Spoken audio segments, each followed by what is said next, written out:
नमस्कार, मैं हूं चित्रा त्रिपाठी। शाम के 5 बजने वाले हैं। एबीपी न्यूज पर यह वक्त है सबसे बड़े डिबेट शो महादंगल का। महादंगल में आज बात मुस्लिम आरक्षण की करेंगे और इसी मुद्दे पर चर्चा करने के लिए, क्योंकि महाराष्ट्र से लेकर देश की राजनीति इस मुद्दे ने गरमा दिया है। पूरा मामला आपको बताएंगे, लेकिन उसके पहले आपका परिचय करा देते हैं उन मेहमानों से जो इस वक्त एबीपी न्यूज में आ चुके हैं। हमारे खास स्टूडियो में राजनीतिक विश्लेषक सैयद जब्बार जी हमारे साथ मौजूद हैं, आपका बहुत बहुत स्वागत है। इस्लामिक स्कॉलर जुनैद हारिस जी हमारे साथ मौजूद हैं। ऑल इंडिया इमाम एसोसिएशन के अध्यक्ष साजिद रशीदी जी हमारे साथ जुड़ चुके हैं। इस्लामिक स्कॉलर अब्दुल नोमानी जी हमारे साथ हैं। सुप्रीम कोर्ट के वकील कामरान मलिक जी भी हमारे साथ जुड़ चुके हैं। ये एक पक्ष है और वहीं दूसरी पक्ष से आपका तारुफ करवा देते हैं। अल्पसंख्यक आयोग के पूर्व उपाध्यक्ष आतिफ रशीद जी हमारे साथ जुड़ चुके हैं।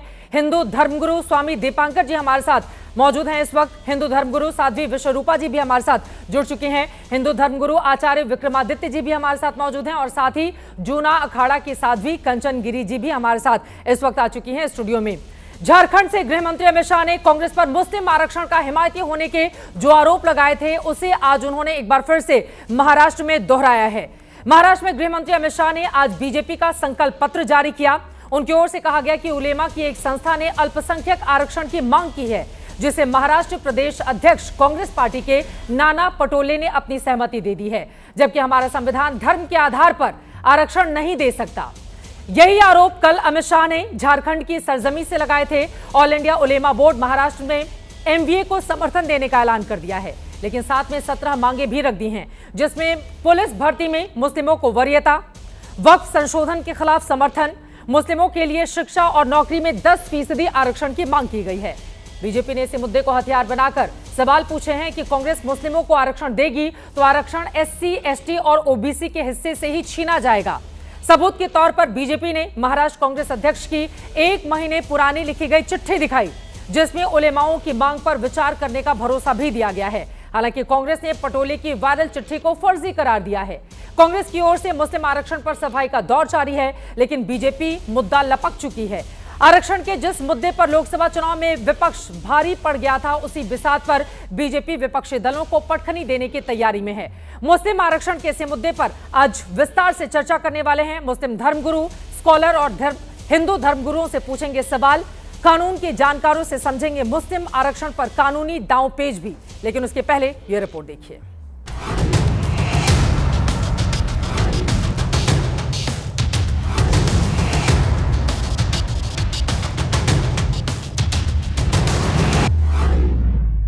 उलेमाओं की एक संस्था ने मांग की कि माइनॉरिटी को आरक्षण दिया जाए और कांग्रेस के अध्यक्ष नाना पटोले जी ने इस मांग को स्वीकार करने का पत्र एक्नॉलेजमेंट एक दिया है। हमारा संविधान धर्म के आधार पर आरक्षण के पक्ष में नहीं।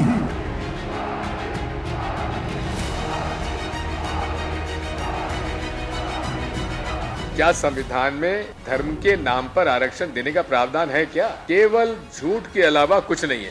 जुमला जिसे खुद अमित शाह जी जुमले का नाम लेते हैं।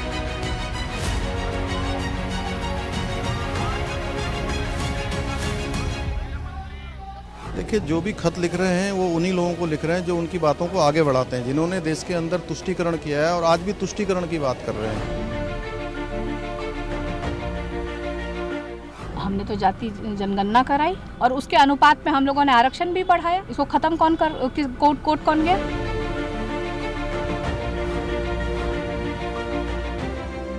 संविधान के अंतर्गत साफ लिखा हुआ है, रिलीजन बेस्ड रिजर्वेशन नहीं हो सकता। तो वोट की सौदागरी में कहां तक जाएंगे आप? तो चलिए महादंगल की शुरुआत करते हुए एक एक पक्ष से जल्दी कमेंट ले लेते हैं। सबसे पहले स्वामी दीपांकर जी, आपसे शुरुआत करते हुए, अब हिंदुओं की एकजुटता के लिए आप यात्रा में शामिल हो रहे हैं, खुद पद यात्रा कर रहे हैं। मुस्लिम पक्ष अगर अपने लिए कुछ डिमांड कर दे तो इसको लेकर इतना ज्यादा बवाल क्यों? किसी को छीनकर या किसी के हिस्से का छीनकर अगर कुछ किया जाता है तो मैं निसंदेह समझूंगा कि किसी के लिए भी नुकसानदेह होगा। और शायद मैं समझता हूं कि इस देश में हिंदू को जो दोयम दर्जे का नागरिक बनाकर रखा जाता है, उससे आज अब लाभ होने वाला नहीं। आपको लग रहा है कि इस देश में हिंदू दोयम दर्जे का नागरिक ऑलरेडी है? कौन बना रहा है? ये विचार बना रहा है, जो विचार एक तरफ से देखता है और एक ही तरफ से सोचता है, और जो सोचता है वही बोलता है। वो जो हर गलत चीज पर कवर फायर देता है, वो जो बांग्लादेश में लोगों को उल्टा टांग देता है, वो जो पूर्णिया में घाट तोड़ देता है, कौन, इससे ज्यादा प्रमाण चाहिए? क्या एक प्रमाण है? उसके बाद भी हम लोग मौन धारण की हर चीज को देखते हैं। गलत को गलत कहने की तो आदत होनी चाहिए चित्रा जी। अच्छा, क्या चला जाएगा उनका आरक्षण छीन करके SC ST OBC? क्यों भाई? मुसलमानों में भी गरीब है ना, उनका क्या होगा? मैं ये कह रहा हूं, एक तो अल्पसंख्यक जो कहना हम लोग शुरू करते हैं ना, कि बोले कि अल्पसंख्यक, कितने राज्य ऐसे हैं जिसमें हिंदू अल्पसंख्यक हैं? उनको कौन सा आरक्षण वहां मिल रहा है? कौन सी वहां उनको वरीयता मिल रही है? कौन सा वहां उनको लाभ मिल रहा है? वक्फ बोर्ड का नाम क्या है करके, क्या स्थिति है वक्फ बोर्ड की? अरे आप लोग भी तो अब सनातन बोर्ड की डिमांड को सामने लेकर आए हैं ना, कि वक्फ बोर्ड की तर्ज पे सनातन बोर्ड लेकर आइए। कहने मात्र से आपने पूरा कर दिया है, सरकार ने पूरा कर दिया। अपना दुख तो कहने की कम से कम इजाजत दीजिए, दुख भी ना कहा जाए। हमारे मंदिरों का चढ़ावा सरकार ले ले और हम लोग मौन रहे, और हमारी जमीनों को खींच लिया जाए, हम लोग। अरे तो आप ही की सरकार है। अब तो जब नरेंद्र मोदी की सरकार बनी थी, यूपी में योगी की सरकार बनी थी, कहा गया हिंदुओं की सरकार बन रही है। आप कह रहे हैं कि चढ़ावा अब ले लिया जा रहा है और सुना नहीं जा रहा है। जहां जमात काम कर रही थी, हाँ, कर्नाटका को लेकर दिक्कत नहीं, हमारी ही सरकार है। हाँ, क्या हिमाचल में हमारी ही सरकार है जहां रातों रात मस्जिद बन गई? आप हमारी सरकार उनकी सरकार कहने से कोई काम नहीं चलेगा चित्रा जी। गलत है गलत है, और गलत को गलत कहना चाहिए। साजिद रशीदी जी, आपके पास आते हुए, आपको भी पता है कि 10% मुस्लिमों को आरक्षण नहीं दिया जा सकता, संविधान में इस तरह की व्यवस्था ही नहीं है। फिर इस तरह की डिमांड करके आखिर क्या बताना चाहते हैं मुस्लिम पक्ष? देखिए, सत्तर कमेटी की रिपोर्ट, अमिताभ कुंडू कमेटी की रिपोर्ट और महाराष्ट्र में महफूजुर रहमान कमेटी की रिपोर्ट, ये तमाम कमेटियां इस बात को दर्शाती और बताती हैं कि साहब मुसलमान पसमानदा है, मुसलमान गरीबी रेखा से नीचे जी रहा है। आप धर्म के नाम पर इसको क्यों कहना चाहते हैं कि मुसलमान मुसलमान है इसलिए उसको दिया जा रहा है? अब पसमानदा मुसलमानों की बात तो मोदी जी भी करते हैं। वही मैं कर रहा हूँ। हाँ। वही बात मैं कर रहा हूँ। जब आप अपनी भाषा से उसको पसमानदा कहते हैं तो फिर तो वो पसमानदा हो जाता है। मुसलमान अपनी भाषा में कहता है कि मैं गरीब हूँ तो मुसलमान है। ये तो दोहरा चरित्र हो गया ना। इसलिए मेरा मानना यह है कि दलितों को छीनकर हम नहीं मांग रहे हैं। हम नहीं कह रहे दलितों से लीजिए या OBC SC ST से लीजिए, हम ये कह रहे हैं हमें दीजिए। हमारे बाद में जिसको आप देना चाहते हैं, आप दलितों को और ज्यादा बढ़ाकर दीजिए, OBC SC ST को और ज्यादा बढ़ाकर दीजिए, जिनको भी आप देना चाहते हैं आप सबको दीजिए। नहीं रशीदी साहब, आप ही कह रहे हैं पसमानदा मुसलमान की बात अगर नरेंद्र मोदी करें तो फिर वो गलत, आप लोग करें तो वो सही हो गया। ये कैसे हो सकता है? उन्हीं के हाथ में है ना, नियम निर्धारण करना तो उन्हीं के हाथ में है। तो अगर वो भरोसा दिखा रहे हैं तो मिलजुल कर काम करना होगा। पसमानदा अगर मैं कहता हूं तो गलत है, मोदी जी कहते हैं तो सही है। आपने उल्टा कह दिया उसका। मोदी जी अगर कहते हैं कि पसमानदा मुसलमान तो वो तो सही माना जाता है। स्वामी जी भी कहेंगे कि हाँ ठीक है, क्योंकि मोदी जी ने कहा है। अब क्यों कहा है, किस उपलक्ष्य में कहा है, उसके पसमानदा मतलब जो पिछड़े गरीब रह गए हैं वो उनका जिक्र करते हैं। बिल्कुल गलत, बिल्कुल गलत। सिर्फ मुसलमानों को वोट लेने के लिए पसमानदा लफ्ज गढ़ा गया है, मुसलमानों को देने के लिए पसमानदा लफ्ज नहीं गढ़ा गया। आप देखिए उन पसमानदा मुसलमानों को 11 साल में क्या दे दिया मोदी जी ने। सरकार की जितनी योजनाएं हैं क्या उसका लाभ नहीं लिया जा रहा है? यही तो बीजेपी का दर्द है। उसकी ओर से कहा जाता है लाभ तो पूरा लेते हैं, वोट देने की बात आती है तो पूरा का पूरा गांव एक तरफा वोट करता है बीजेपी के खिलाफ। आप मुझे बताइए, जबकि फायदा पूरा लेता है। आप मुझे बताइए, हिंदुस्तान के संविधान में क्या ऐसी कोई रीति रिवाज या कोई ऐसा चलन है कि भाई जहां कोई सरकारी सहायता, सरकारी मदद किसी को दी जाए उसमें मुसलमान अलग, हिंदू अलग, जैन अलग, बुद्धिस्ट अलग, ऐसा कोई है? कुछ भी नहीं है। संविधान तो सबको देने की बात करता है। अगर ये सबको दे रहे हैं तो उसमें हमारे ऊपर क्या एहसान कर रहे हैं? संविधान कहता है। या तो आप संविधान को मना कर दीजिए कि संविधान नहीं है। कह रहा है ना 10% आरक्षण नहीं दे सकते। नहीं, आप 10 मत दीजिए, 5 दीजिए, 4 दीजिए। जैसे कर्नाटक में 4% दिया गया है, आप 4% कर दीजिए। कई राज्यों में है, कहीं 4 है, कहीं 5 है। हम कब कहते हैं कि 10% दीजिए, आप 4 तो दीजिए। अब उलेमाओं ने तो लिख के दिया है ना कि 10% आरक्षण चाहिए। जल्दी से एक टिप्पणी बाकी लोगों की भी ले लेती हूं। लिखा है जी, आप 10 में से 5, आप कहिए हम 10 नहीं दे सकते, 5 दे सकते हैं, बात खत्म हो गई। ठीक है, आचार्य विक्रमादित्य जी बताइए क्या आरक्षण है क्यों? हाँ, सबसे पहले हम ये बात करें कि संविधान परिषद में जब डिबेट हुई इसके ऊपर आरक्षण क्यों दिया गया इस देश के अंदर, क्योंकि एक बात थी कि उस तले दलित वर्ग को, OBC वर्ग को इस हिंदुस्तान के अंदर, भारत के अंदर एक अपेक्षा लगाई गई कि तड़पाया गया, परेशान किया गया, जो एक कहानी बनाई गई जिस प्रकार से। कहानी नहीं, कुछ तो सच्चाई भी है। ये तो सच्चाई भी है, आप उससे कैसे इनकार कर सकते हैं? बिल्कुल सच्चाई, कुछ ना कुछ हो सकती है। हवा कहीं ना कहीं आग लगी, धुआं है, बिल्कुल धुआं है। अरे सुन तो लो भाई साहब, सुन तो लो। नहीं क्यों नहीं, दलितों में नहीं, बिल्कुल नहीं कर रहा। मैं कह रहा हूं ऐसा कहा गया ना, ऐसा कहा गया तभी तो आरक्षण की व्यवस्था हुई। तो आपने मान लिया ना, ये कहा गया, ये हुआ ना, ये हुआ ना, तो आपने मान रहे ना कि आरक्षण इस बात पे दिया गया। तो इसमें आरक्षण धर्म के ऊपर, मुसलमानों का आरक्षण क्यों? जब आपने धर्म परिवर्तन कर लिया और आप एक तरफ कहते हैं, यहां बैठे हुए सभी लोग कहते हैं कि मुसलमान एक है, ना कोई जाति, ना कोई व्यवस्था, ना कुछ बात, केवल हर मुसलमान एक है, तो फिर वहां पर एक बात क्यों आ रही कि मुसलमान अभी भी दलित है, मुसलमान अभी पशमंदा है, या अनेक बार की उपमाएं करते हो? तो भाई जब मुसलमान एक है, अरे वो सच्चर कमेटी की रिपोर्ट का हवाला दे रहे हैं ना, उसमें कहा उसमें सच्चाई नहीं है क्या? सच्चर कमेटी की रिपोर्ट कैसी बनाएगी? आप उसके लिए ईडब्ल्यूएस है ना, उसके लिए ईडब्ल्यूएस बना गया, ईडब्ल्यूएस के अंदर 10% आरक्षण दिया गया है, उसमें कोई कैटेगरी की गई है, हिंदू भी आ सकता है, क्रिश्चियन भी आ सकता है, जो भी बैकवर्ड है, इकोनॉमिक बैकवर्ड है, तो आप उसमें आ जाइए, उसमें कोई दिक्कत नहीं है। लेकिन आप मुझे बताइए, नहीं आप एसटी ओबीसी के आरक्षण में जो बात करना चाह रहे हैं वो गलत है ना। आप दो गली बात कर रहे हो, नहीं आप पूरी तरह से यहां बताइए। सबसे पहले एक बात पूछे, यहां बैठे हुए 5 आदमियों में से एक भी बता दे मुसलमानों में से कि मुसलमानों के अंदर जाति होती है? बिल्कुल होती है। तो आप हर बार कहते हो फिर मुसलमान एक क्यों कहते हो भाई? नहीं, तो आप कहते हो धोबी, अनेक प्रकार की जाति। जब धर्म परिवर्तन कर लिया, जब धर्म परिवर्तन कर लिया, आपको अजीत जोगी का केस याद है? अजीत जोगी का केस याद है? खड़ा हो सकता है, ये मस्जिद में पानी नहीं पी सकता। अजीत जोगी ने अपना धर्म परिवर्तन किया, क्रिश्चियन में गए, उसके बाद उन्होंने आरक्षण का लाभ लेने का प्रयास किया, और उसके बाद वो केस चलता रहा। कांग्रेस के जमाने में 1980 के दशक में किस प्रकार से वो केस को रफा दफा किया गया, कैसे उसमें कार्य नहीं होने दिया गया। तो मुझे एक सबसे पहला प्रश्न यहां इस देश में ये उठता है कि अगर एक व्यक्ति ने अपना धर्म परिवर्तन कर लिया, तो यानी वो जाति व्यवस्था से बाहर, वर्ण व्यवस्था से बाहर हो गया, तो फिर इस देश के अंदर आरक्षण क्यों भाई? संविधान कहता है इस बात को। ठीक है, वो कामरान मलिक जी और बोलना चाह रहे हैं, फिर अब्दुल रहमान जी मैं आपके पास आऊंगी। ठीक है, इधर की एक बात हो जाए फिर आएंगे। ठीक है, ठीक है, ठीक है, ठीक है, कामरान मलिक जी, कामरान मलिक जी, ठीक है, कामरान मलिक जी, ठीक है, ठीक है, ठीक है, कामरान मलिक। मेरे ब्रदर की जो इंटेंशन है वो ये है, मतलब पहले इंटेंशन क्लियर कर दूं कि कोई जगह हिंदू है और वो ओबीसी है, वो जैसे ही जगह मुसलमान हो गया तो उसे जो आरक्षण नहीं मिलना चाहिए, ये कहना चाह रहे हैं।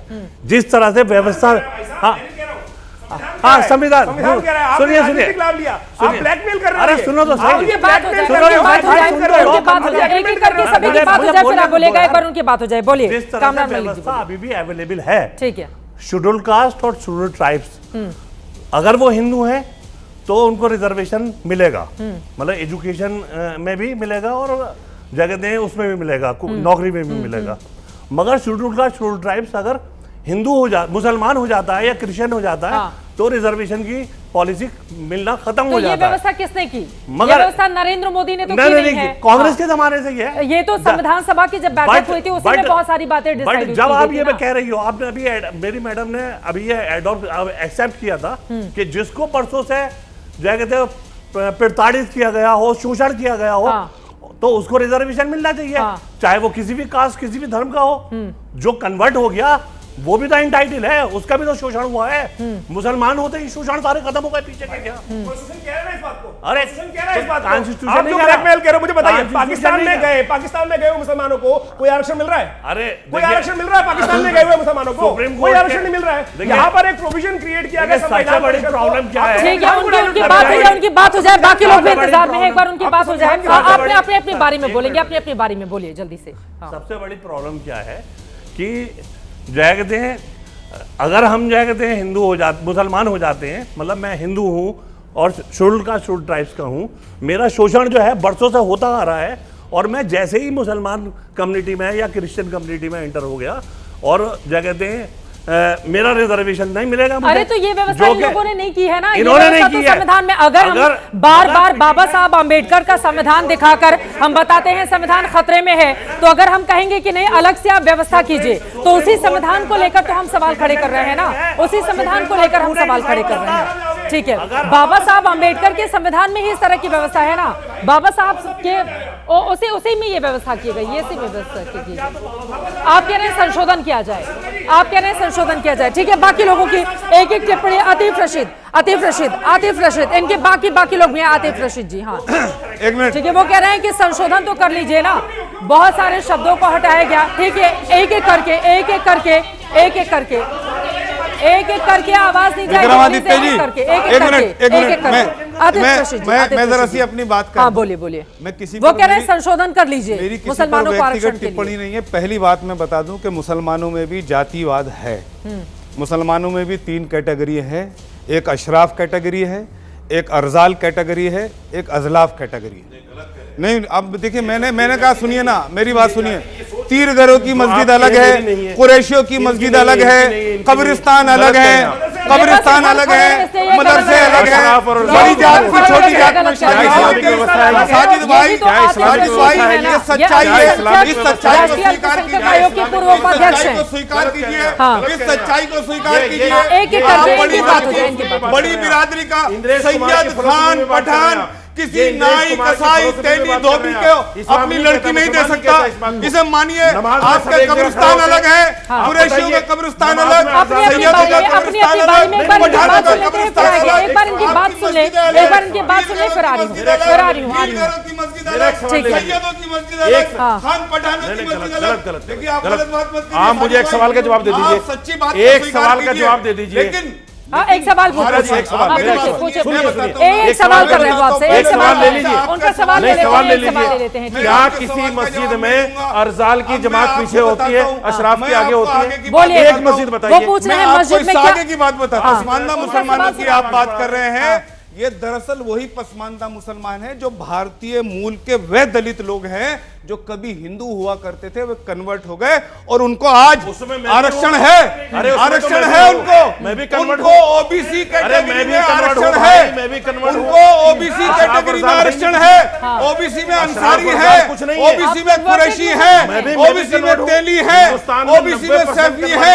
चित्रा जी मेरी सुनिए बात, आप मेरी बात, अशराफ अरजाल कुछ भी नहीं है। एक बार उनकी बात सुनिए, वो बता रहे हैं आप कन्वर्टेड मुसलमान हैं, आप कन्वर्टेड मुसलमान हैं। बिल्कुल अंसारियों क्या को बताना चाह रहे हैं हिंदुस्तान में ओबीसी आरक्षण है, कुरैशियों को हिंदुस्तान में ओबीसी आरक्षण है। आप लोगों को दिक्कत हो जाती है, यही बात तो मोहन भागवत कहते हैं। एक सेकंड, कोई मुसलमान हिंदुस्तान में इनकार ही नहीं कर सकता कि हम कन्वर्ट हैं। हाँ। लेकिन आप कह रहे हैं आपके पूर्वज हिंदू थे, बाद में आप लोग कन्वर्ट होकर मुसलमान यकीनी तौर पर। लेकिन हम आज की बात करते हैं, लेकिन यही बात जब आरएसएस की ओर से कही जाती है तो दिक्कत क्यों हो जाती है? मुझे 30 सेकंड बोलने दो। वो बड़ी बात बोल रहे हैं, वो कुछ बड़ी बात बोल रहे हैं, प्लीज देखिए आ रही हूँ प्लीज आ रही हूँ 30 सेकंड मुझे बोलने प्लीज, उनकी बात हो जाए। 30 सेकंड बोलिए। मैं सिर्फ ये कहता हूँ कि ये अशराफ अरजाल ये जो है ये इस्लाम में, ये मुसलमानों में है ही नहीं। किसी भी मस्जिद में ऐसा नहीं है कि जो गरीब लोग हैं वो पीछे खड़े होंगे, जो अमीर लोग हैं वो आगे खड़े होंगे, किसी भी मस्जिद में नहीं। और जैसे इन्होंने कहा सैयदों की मस्जिद अलग है ही नहीं ऐसा। हर मस्जिद में कोई भी आदमी नमाज पढ़ सकता है। अरे तो वो क्यों अलग? ऐसा तो है नहीं कि वो स्वामी दीपांकर है या कोई यकीनी तौर पर वो इंद्रेश कुमार की फिलॉसफी बयान करना चाहते हैं यहाँ, क्योंकि वो राष्ट्रीय मुस्लिम मंच से जुड़े हुए हैं, वो राष्ट्रीय मुस्लिम मंच से जुड़े हुए हैं। वो कह रहे हैं आपके अंदर इंद्रेश कुमार आ गए हैं, वो इसके अलावा बोल नहीं सकते। ठीक है, मुझे एक मिनट, इनको फिर माइनॉरिटी कमीशन का चेक, बोलिए ये बताइए, इनको फिर लाल बत्ती की गाड़ी चाहिए, कुरैशियों का कब्रिस्तान अलग क्यों, सैयदों का कब्रिस्तान अलग क्यों, मस्जिदें अलग क्यों?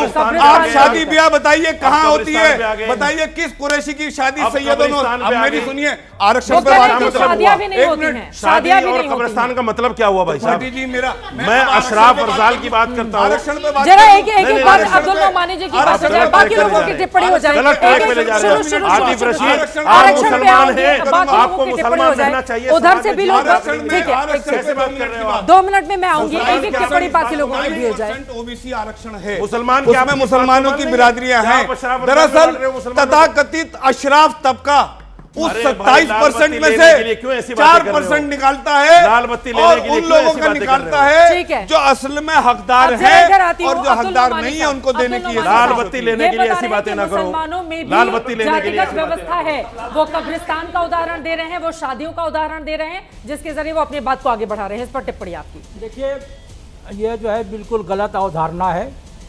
कोई भी जो है बिरादरी या जाति के लोग हैं, वो मुस्लिम समाज में भी कबीला बिरादरी है, लेकिन वहाँ कोई छुआछूत नहीं है, और जो है ऐसा नहीं है कोई रोक है कि इस मस्जिद में वो नहीं जा सकता, वो नहीं जा सकता। कोई बना ले, जो है मस्जिद अंसारियान है, मस्जिद कुरैश है, लेकिन वहाँ सब नमाज पढ़ा सकता है, सब नमाज पढ़ सकता है, वहाँ कोई भेदभाव ऊंच नीच नहीं है। ये बिल्कुल जो है गलत है। और ये अरजाल अरजलाफ की बात जो है, ये मुसलमानों ने नहीं, ये अंग्रेज़ों ने ये जो है शुरू किया था।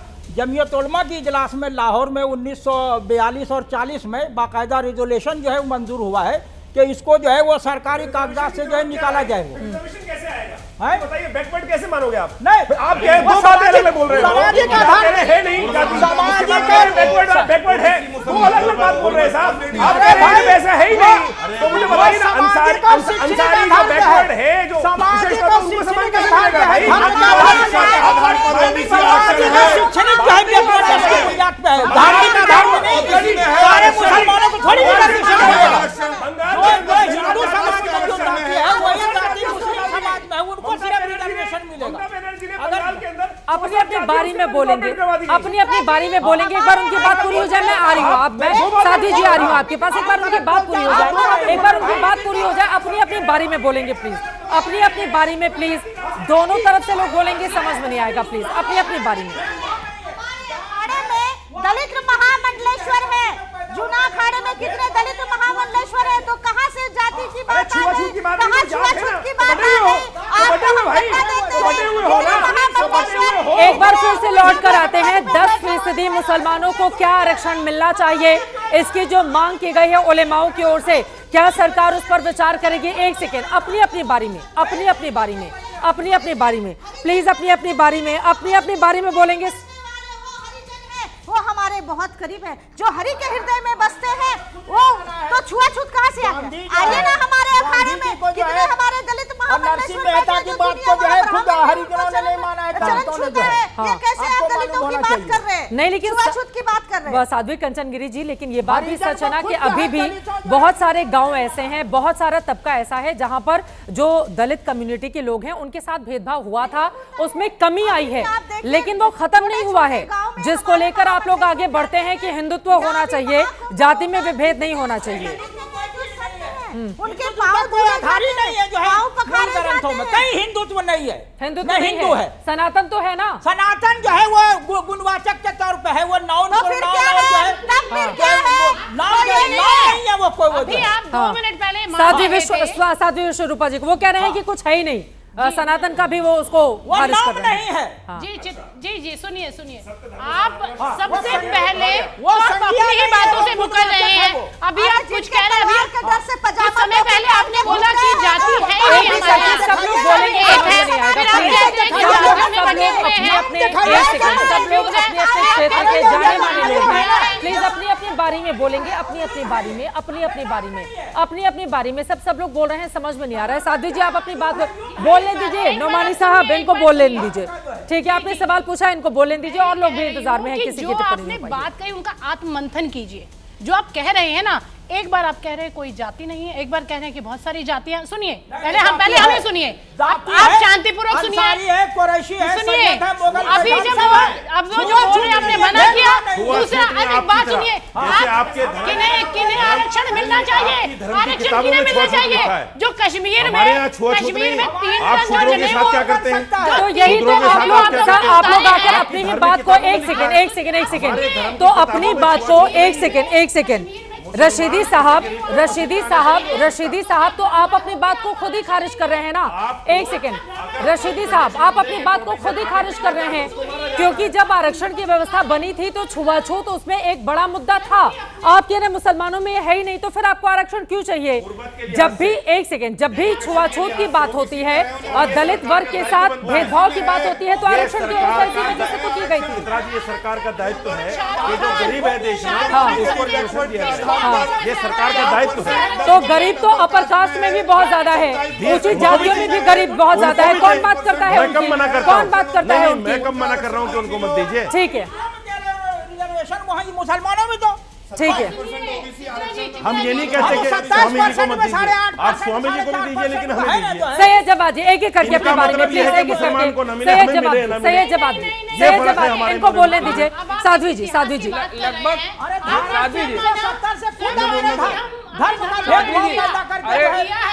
तो जब आपके 3 टन जनेऊ उतारे गए, हो सकता है ब्राह्मण है, दलित है, किसी ने उतारे? एक बात सुनिए, आपके मुस्लिम लेखक ने लिखा हुआ है, आप हर चीज को मना कर देते हैं। चित्रा जी 30 सेकंड अगर सुनिए, अब जवाब सुनिए। मेरे पंडित थे, बिल्कुल लिखित है, इन्हीं के लेखक है, अभी लेखक का मुझे नाम ध्यान नहीं आ रहा है। इतने जनेऊ जी अरे व्हाट्सएप कश्मीरी पंडितों का सच है कि नहीं है? धर्म के आधार पर धर्म के आधार पर सैयद जवाद जी, कश्मीरी पंडितों को भगाया गया था या नहीं भगाया गया था? जनेऊ पहना कर भगाया गया हो, जनेऊ उतार कर भगाया गया हो, लेकिन सच्चाई तो है ना, धर्म के आधार पर भगाया गया था। और उस समय बहुत बड़े बड़े मौलाना थे, वो कहाँ थे, क्यों उनको रोकने की कोशिश क्यों नहीं की गई? बताइए जवाब साहब, बोलने दीजिए, इनको बोलने दीजिए, बोलिए। ठीक है, एक सेकंड, बोलिए। देखिए, इतनी लंबी चर्चा होने के बावजूद इतनी, अरे रुक तो जाइए नौमानी साहब, ठीक है, आराम से अपनी बारी में जरा इनकी बात हो जाए। दो लोग बहुत देर से नहीं बोल पाए हैं। साधु जी कृपया एक सेकंड, दो लोग और हैं, उनकी टिप्पणी हो जाए प्लीज। बोलिए जवाब साहब। देखिए, इतनी चर्चा होने के बाद इतनी चर्चा होने के बाद अपना पक्ष रखने के बाद मुझे लगता है अब समय आ गया कि 50% आरक्षण की सीमा को बढ़ाना चाहिए। 50% का जो बैरियर लगा उसको तोड़ करके आगे लेकर के आना चाहिए। और इस देश में आरक्षण इस देश की सच्चाई है। ये गलत है। अब देखिए, ये गलत है। मुझे बोलने दीजिए, मैंने इसीलिए कहा था, फिर मैं लगातार बोलूंगा। अरे रुक तो जाइए, जवाब सुनिए। बोले टीडीपी के साथ भारतीय जनता पार्टी का गठबंधन है और 4% आरक्षण का समर्थन करती है वो। ले भारतीय जनता पार्टी आज उनसे अपना समर्थन वापस पूछिए। चंद्रबाबू नायडू समर्थन करते हैं सरकार के अंदर, ले वापस है सरकार के अंदर, बैठे तो बुलवा दीजिए। चंद्रबाबू नायडू से जो 4% आरक्षण का समर्थन करते हैं उनसे आज ही समर्थन वापस लिया जाएगा। नीतीश बाबू बिहार के अंदर आप देश के अंदर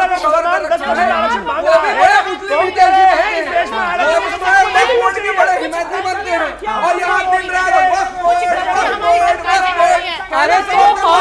अधिकार थोड़ी नहीं दे दिए जाएंगे वक्फ बोर्ड को। एक सेकंड सब लोग, मैं ये कह रही हूँ कि वक्फ बोर्ड को असीमित अधिकार तो नहीं दे दिए जाएंगे ना? असीमित अधिकार दिए गए हैं, बिल्कुल दिए गए हैं। किसी भी गांव पर, एक सेकंड सुनिए सर, एक सेकंड, किसी भी गांव पर वो दावा कर दे, उसके बाद गांव वाले सफाई देते रहे कि भैया हमारी जमीन है। वक्फ बोर्ड को असीमित अधिकार है। कई जगह पे बिहार के गांव में पूरा गांव के, एक पूरे गांव को बिहार में ये कह दिया गया पूरा का पूरा गांव हमारा है। अब गांव वाले बेचारे वो कहते हैं कि भैया नहीं, ये वक्फ बोर्ड का नहीं है। अरे रुक जाइए, वक्फ बोर्ड किसका है? इसी भारत का है ना, या बाहर का है? यहाँ पसंदीदा इन लोग का है वक्फ बोर्ड। अरे तो असीमित अधिकार थोड़ी ना रहेगा वक्फ बोर्ड के पास? असीमित अधिकार क्यों रहेगा? अरे सुन लीजिए, अभी आरक्षण के ऊपर टीडीपी समर्थन करती है और टीडीपी का मैनिफेस्टो है मेरे पास। वो कहती है कि 4% आरक्षण का समर्थन भी है।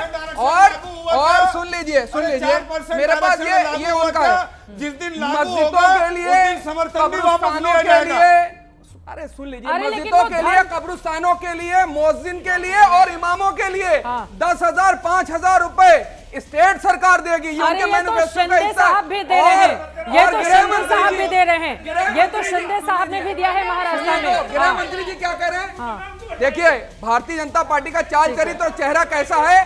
कश्मीर में कुछ और बोलेंगे, झारखंड में कुछ और बोलेंगे, महाराष्ट्र में कुछ और बोलेंगे, बिहार में कुछ और बोलेंगे, गोल घुमाएंगे और झूठ बोलेंगे। प्लीज एक बार जुनैद हारिस जी को बोलने दीजिए, प्लीज एक बार आपने इस पक्ष की बात सुनी, अपनी बात को आगे बढ़ाइए। ठीक है, मैं आ रही हूँ, उनकी बात हो जाए। देखिए, एक चीज़ मैं क्लियर करना चाह रहा हूँ कि जब मुल्क आज़ाद हुआ और उसके बाद जब रिज़र्वेशन की बात आई, हम बिल्कुल इस बात को मानते हैं कि धर्म के आधार पर मुसलमानों में ज़ात पात नहीं है, लेकिन इसके बावजूद आप ये देखिए ओबीसी तक तो बात पहुंचती है ना। क्यों पहुंचती है? सवाल ये पैदा होता है कि वर्ण व्यवस्था के अनुसार जो दलित थे, आपने उनको जिस कैटेगरी में रखा है, क्या मुसलमानों में वैसी स्थिति के लोग नहीं हैं क्या कि उनको रखा जा सके? एक चीज़, हाँ, ओबीसी में मैं अपनी बात कंप्लीट कर लूँ, आप सुन लें। ओबीसी तक अगर आप पहुँचाते हैं तो क्या दलितों तक पहुँचने के लायक नहीं? मैं अपनी पूरी बात कंप्लीट कर लूँ। अब वर्ण व्यवस्था के आधार पर जिन लोगों को रिजर्वेशन दिया गया, मैं उन रीजन्स के अब नाम लेने जा रहा हूँ जिनके पास वर्ण व्यवस्था नहीं पाया जाता। जैसे बुद्धिज्म, महात्मा बुद्ध के द्वारा जो शिक्षा दी गई है उसके अंदर वर्ण व्यवस्था की कोई जगह नहीं है। और ऐसी सूरत में संशोधन हुआ और उनको भी, अगर कोई हिंदू दलित बौद्ध हो जाता है तो उसका रिजर्वेशन बाकी रहता है। ठीक इसी तरह से अगर कोई व्यक्ति सिख हो जाता है तो उसका भी रिजर्वेशन बाकी रहता है, लेकिन अगर उसी कैटेगरी का कोई व्यक्ति मुसलमान या क्रिश्चियन हो जाए तो उसका रिजर्वेशन छीन लिया जाता है। क्या समाजी स्तर पर ये कांग्रेस पार्टी को कहना चाहिए संविधान सभा से गलती हुई, हम सत्ता में आएंगे तो ये संशोधन लाएंगे। और सर ये सारे के सारे सनातन धर्म के उपांग हैं, ये सारे के सारे इनकी मरना और जीवन की जो अंतिम क्रिया है वो बराबर है, बिल्कुल सेम है। लेकिन जहां बात की जाती है तो संविधान परिषद में इसके बारे में अरे पढ़ो जाके, संविधान के अंदर बात की जाती है। आप मानने के बाद यूनिवर्सिटी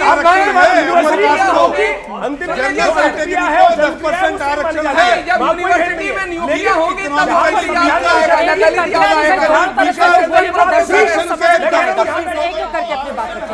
एक एक करके जल्दी से अपनी बात करें। सैयद जवाद तो यहाँ पर रशीद जी ने तो ये मान लिया कि मैं कन्वर्टेड हूँ, लेकिन सैयद जवाद तो साफ साफ कहते हैं मैं तो ईरान से आया हूँ। मुझे अरे आप तो बात है ईरान से आए हो, आप तो साफ साफ बोला, आपने कई बार मुझे बताया कि मैं हिंदुस्तान से बिलोंग नहीं करता। मैं तो कहता हूँ, ये तो हर बार कहते हैं मैं सैयद हूँ। सबसे जो प्रोमिनेंट मुसलमान होते हैं अखंड भारत का समर्थन नहीं करते, अखंड भारत को नहीं मानते, अखंड भारत को मानते। एक सेकंड बोलिए एक बार, वो बहुत देर से कुछ बात करना चाह रही है, प्लीज मैं आ रही हूँ। ये जो कह रहे हैं उनकी इस्लाम आया कहाँ से? ठीक है सर, अपने बारे में एक एक करके जल्दी से। मैं कहती हूँ इस्लाम आया कहाँ से? इस्लाम आया वहाँ से, अरब कंट्री से, और आके यहाँ पे सुनिए एक मिनट आप जब बोल रहे थे नहीं बोल रहे थे। अब जब बारी आई सबकी जनेऊ उतारने की, जब जनेऊ उतारने की बारी आई तो टोपी और पजामा पहन लिए। दूसरी बात आप लोग जो दावा कर रहे हैं कि सनातन कुछ है ही नहीं, भगवान राम की ये जन्मभूमि है, ये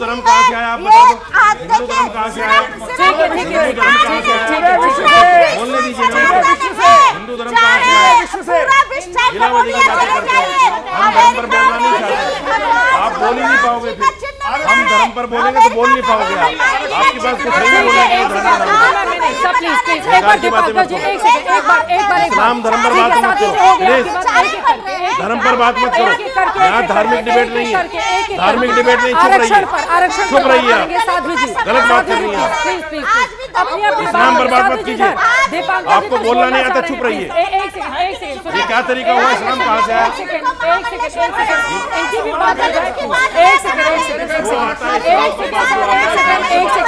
दीपांकर जी को बोलने दिया जाए, प्लीज दीपांकर जी को बोलने दिया जाए, प्लीज एक सेकंड प्लीज, कृपया शांति,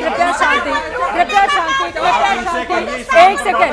साध्वी जी प्लीज मेरे सवाल का जवाब दीजिए, प्लीज मेरी बात आप लोग मानेंगे प्लीज, ये तरीका नहीं हो सकता, है प्लीज साध्वी जी प्लीज, इस्लाम पर क्यों बात कर रही हैं आप?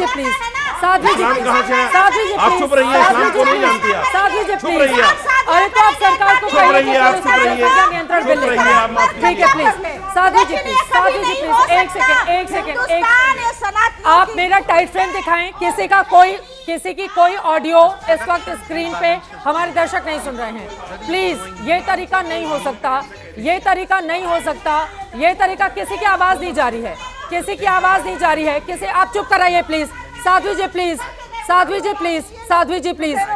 प्लीज ये तरीका नहीं हो सकता है ना। एक सेकंड सुनिए, एक सेकंड यहाँ पर प्लीज साध्वी जी प्लीज एक सेकंड सुनिए।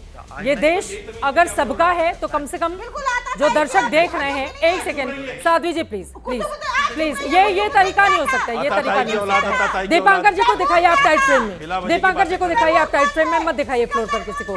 दीपांकर जी अब सनातन बोर्ड की जरूरत क्यों चाहिए? वक्फ बोर्ड का आप लोग विरोध करते हैं और आपको चाहिए सनातन बोर्ड, क्यों चाहिए? हम लोगों के साथ दिक्कत क्या है? आपकी आवाज नहीं जा रही है, उनको बोलिए उनकी आवाज नहीं जा रही है, बोलिए दीपांकर जी बोलिए। हम लोग अरे सर अभी नहीं जा रही आवाज आपकी, प्लीज इधर से बोलिए दीपांकर जी, एक सेकंड सर। हम लोगों के साथ चित्रा जी समस्या तो है, और वो समस्या ये है कि हम लोग सब कहना चाहते हैं मगर हम सुनना कुछ नहीं चाहते। आपने कहा कि आपके धर्म में छुआछूत है, धर्म के किस ग्रंथ में लिखा है तीनों चारों महापुरुष पांचों महापुरुष बताएं? अगर आप धर्म के लेट मी का वर्णन है कि नहीं रामचरितमानस में?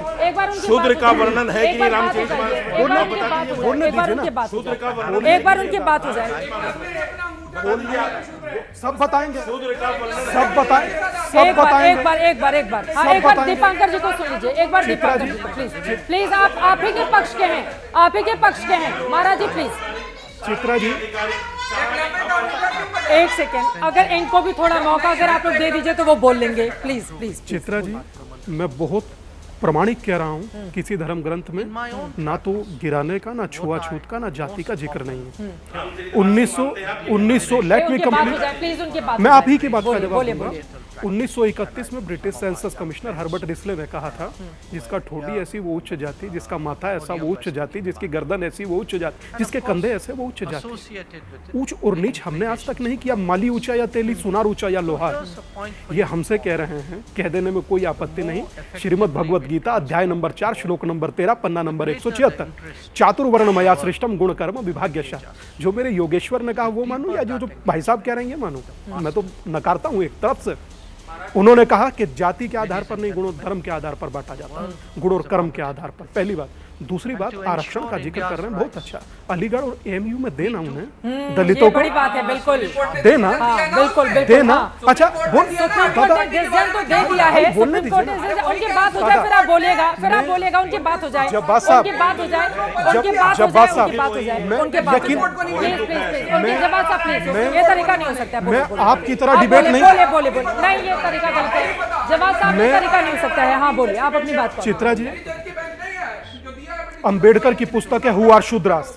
शूद्रास के चैप्टर नंबर 1 और पैराग्राफ नंबर 3 में लिखा है कि जिस शूद्र का जिक्र वेदों में है, उस शूद्र का किसी जाति से लेना देना नहीं है। ये अंबेडकर के बारे में हमें बता रहे हैं। दिक्कत क्या है, दिक्कत क्या है? इन्होंने पुस्तक वो नहीं पढ़ी, इन्हें पढ़नी चाहिए भारत और पाकिस्तान का विभाजन, पन्ना नंबर 104, पन्ना नंबर 105, उसके बाद ये अंबेडकर जी पर बात करें। और भाई साहब एक वो जो उधर देख रहे हैं मोबाइल, उन्होंने बड़ा रोचक शब्द कहा, अगर अंबेडकर जी ने भी गलत किया तो उसे ठीक किया जाएगा। अब सोचिए कि हम लोग अंबेडकर जी को ठीक करने के लिए यहाँ नहीं बैठे। बिल्कुल बिल्कुल सही, वो शिरोधार्य हैं। हाँ, जब्बार साहब से पूछना चाहिए कि कांग्रेस ने अंबेडकर साहब के साथ धोखा क्यों किया? आप ये बताइए सर। आपको हम जवाब दे रहे हैं, आप हमें जवाब नहीं दे रहे। साहब जो थे जिन्होंने संविधान पूरा लिखा, वो कौन थे?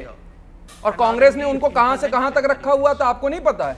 और आप बता दी दूसरी चीज आपको बता, किया क्यों? कांग्रेस छोड़ना पड़ा था भाई, धोखा किया क्यों? नहीं पड़े आप, ये बताइए। जब पढ़े थे लोग कानून मंत्री थे, तो भारतीय जनता पार्टी छोड़ना पड़ा था भाई। बाबा साहब अम्बेडकर की बात हो रही है, अरे बाबा साहब अम्बेडकर की बात हो रही है, बाबा साहब अम्बेडकर की बात हो रही है, बाबा साहब अम्बेडकर की बात हो रही है ना। जवाब साहब इधर उधर मत देखिए, इधर उधर मत देखिए। अम्बेडकर की तुलना आप दूसरों से कैसे कर सकते हैं? अम्बेडकर की तुलना आप दूसरों से नहीं कर सकते, उनकी अलग जगह है, उनकी अलग जगह है, आप नहीं कर सकते हैं तुलना, और हमें करने की इजाजत आप लोग कर सकते हैं ना, करने की इजाजत। अंबेडकर जी के संविधान का विरोध किसने करा? यही जनसंघ के लोगों ने। बाबा साहब भीमराव अंबेडकर के पुतले जलाए इन लोग ने, इन लोग ने ही बाबा साहब भीमराव अंबेडकर के पुतले जलाए। 1952 में बना, एक सेकंड, जनसंघ 1952 में बना था और भारत का संविधान 50 में लागू हुआ था। कैसे राजनीतिक विश्लेषक हैं आप? आरएसएस से जुड़े हुए, आरएसएस से जुड़ा हूं या भाजपा से जुड़ा हूं, आपको इससे क्या लेना देना है? आप बताइए, हमेशा विरोध करा है अंबेडकर ने, आपने तिरंगे का विरोध करा, आपने देश की आजादी का विरोध करा, और आपने देश के संविधान का विरोध भी करा हुआ है। तमाम लिखे हुए चीजें आप हमको नतीजे देंगे करके। कौन सी छोड़ी आपने? आपने लंबी लंबी छोड़ के भारतीय जनता पार्टी को जवाब दीजिए। आप बताइए, संविधान का विरोध करा या नहीं करा आप लोगों ने? संगे 52 साल के कार्यालय के ऊपर झंडा फहराया और यहाँ पर आकर के बड़ी बड़ी बातें करके आजादी जब मिली बाबा साहब ने गोलवालकर क्या चलते बनो, ये पूरी आजादी नहीं है, आजादी का विरोध कर रहे थे गोलवालकर। ठीक है, एक बार फिर से आ जाते हैं, एक सेकंड। उलेमाओं की ओर से महाविकास अघाड़ी से जो डिमांड की गई है, मैं एक बार फिर से उस पर आती हूं, और इस सवाल के साथ कि कांग्रेस की भी इतने लंबे समय से सरकार रही, बीजेपी की सरकार है, लेकिन ये 10% आरक्षण की डिमांड आज ही क्यों आई है? कांग्रेस पार्टी से क्या आप लोगों की ओर से पहले कही गई थी और कांग्रेस पार्टी ने क्या वो पूरा नहीं किया? ये बड़ा सवाल है। और बीजेपी को क्या मुसलमानों के वोट नहीं चाहिए? जिस तरह के बड़े बयान आते हैं नेताओं के सामने, ये भी बड़ा सवाल है। जब आप सबका विकास, सबका विश्वास की बात कहते हैं तो फिर इस तरह के बयान क्यों आते हैं? अब मैं जरा एमबीए से उलेमाओं की मांग है, एक बार फिर से पढ़ देती हूं। नौकरी शिक्षा में 10% मुस्लिम आरक्षण, संसद में वक्फ बिल का विरोध कीजिए, आरएसएस पर बैन लगा दीजिए, दंगे के आरोपी निर्दोष मुसलमानों की रिहाई की, जो निर्दोष है उसकी तो वैसे भी रिहाई हो जानी चाहिए, सलमान अजहरी को रिहा करने में मदद कीजिए, इमाम मौलाना को हर महीने 15,000 रुपए दीजिए, पुलिस भर्ती में मुस्लिम युवाओं को प्राथमिकता दीजिए और पैगंबर मोहम्मद के खिलाफ बोलने पर सख्त कानून और रामगिरी महाराज नितेश राणे को जेल में डालने की मांग कीजिए।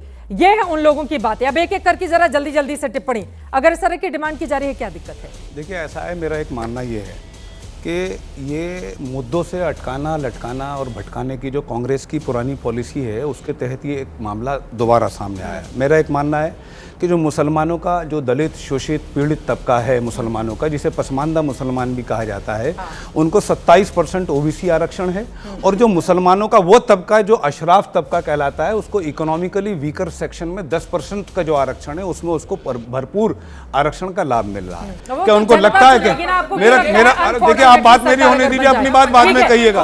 दूसरी बात ये है, डिबेट को आगे बढ़ाना है, जल्दी जल्दी एक एक टिप्पणी दिवाकर जी, फिर मैं आ रही हूं इधर के लोगों से। क्या दिक्कत है अगर वो डिमांड कर रहे हैं? नहीं, वो आपसे तो डिमांड कर नहीं रहे हैं, वो तो महाविकास आघाड़ी से डिमांड कर रहे हैं। ये कह रहे हैं कि डिमांड करना उनका अधिकार है, वो खूब डिमांड करें, मुझे इस चीज से ताल्लुक नहीं, मगर एक चीज देखकर प्रसन्नता जरूर होती है कि हर तबका अपने अपने तरीके से प्रयास कर रहा है। इस देश को आजाद हुए 77-78 साल हो गए, कोई एक अंधा बहरा लूला लंगड़ा अपाहिज ताकतवर पहलवान कमजोर कोई तो एक कह दे कि 80% हिंदुओं के साथ भी कुछ अच्छा कर दीजिए, कोई तो बोल दे कि इनके साथ ना इंसाफी होगी तो इनको भी देखा जाएगा।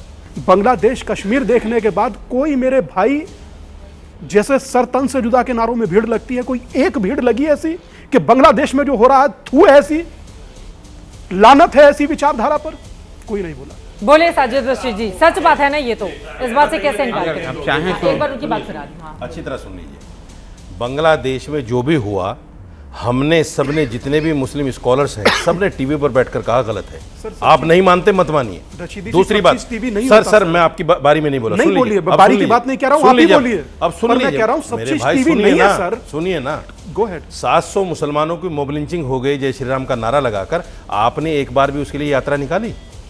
आप मुझे कह रहे हैं आपका दामन साफ है, मेरा दामन साफ नहीं है। लाखों कश्मीरी मर गए, अब सुनिए, आपने यात्रा निकाली। अरे सुनिए, फिर बीच में तो फिर आप ऐसे क्यों बोल रहे हैं? कश्मीरियों की जहां तक बात है, कश्मीरियों की जहां तक नहीं दादा, खत्म। यही तो मानसिकता खतरनाक है मेरे भाई, यही मानसिकता खतरनाक है। बोलने दो यार, मतलब मैंने नहीं कहा तो आपने कह दिया तो इसलिए सब बात खत्म हो गई। स्वामी जी इधर सुनिए, स्वामी जी इधर सुनिए, आप बोलिए। कश्मीर का बार बार चित्रा जी जिक्र आता है, अम्बेडकर जी पर प्रश्न उठा रहे हैं। कश्मीर से जो लोग निकले हैं, क्या उनका मुसलमानों ने निकाला है उनको? सर वो उस वक्त विद्वान है, गवर्नर कौन था वहां? लेकिन क्या इस देश में ऐसा नहीं हो सकता है कि कम से कम मिल बैठकर एक साथ ये हिंदू मुसलमान छोड़ें और आगे बढ़ें? क्या ये नहीं हो सकता? जल्दी से मुझे क्लोजिंग कमेंट करना है, बोलिए बोलिए। देखिए, सच्चर कमेटी ने जो कहा है, मुसलमान जो है रेलवे में 5.4, बैंक में 2.2, सिक्योरिटी में 2.2, पोस्ट के महकमे कांग्रेस के समय आई थी सच्चर कमेटी की आज तो उससे भी बुरा हाल है। हाँ। मैं कह रहा हूं कि आज उससे भी बुरा हाल है। तो क्या मुसलमानों को जो इस तरह के तालीमी माशी पसमानदगी का शिकार हैं,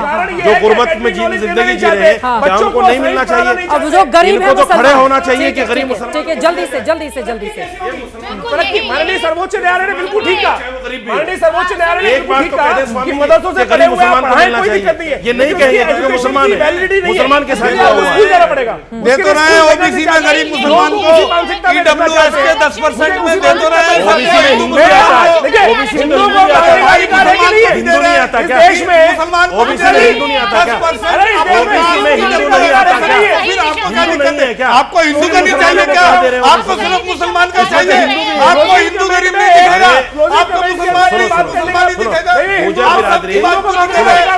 बिरादरी ओबीसी में है, हिंदू गुजर भी ओबीसी में है, मुसलमान जाट ओबीसी में है। बड़ा सवाल बना हुआ है कि कैसे भाईचारा आएगा, लेकिन फिलहाल इस डिबेट के जरिए ऐसे लगता नहीं है कि किसी भी समाधान की तरफ हम आगे बढ़ पाएंगे। लेकिन बड़ा सवाल यह है कि क्या वास्तव में आरक्षण की जरूरत मुसलमानों को है? धर्म के आधार पर इजाजत नहीं देता है संविधान, तो क्या उसमें तब्दीली की जानी चाहिए, जैसा कि मुस्लिम पक्ष की ओर से बार बार डिमांड किया जा रहा है? कई ऐसे सवाल हैं जिसका जवाब आगे आने वाले वक्त में मिलेगा। लेकिन कुल मिलाकर हिंदू मुस्लिम एकता की बात तो बार बार कही जाती है, लेकिन जब भी एक मंच पर दोनों पक्षों को बुलाया जाता है तो फिलहाल यहां पर वो स्थिति नगण्य नजर आती है। आगे क्या होगा इस पर रहेगी एबीपी न्यूज की नजर। इसी के साथ महादंगल में अभी के लिए बस इतना ही। देश और दुनिया की तमाम खबरों के लिए आप देखते रहिए एबीपी न्यूज।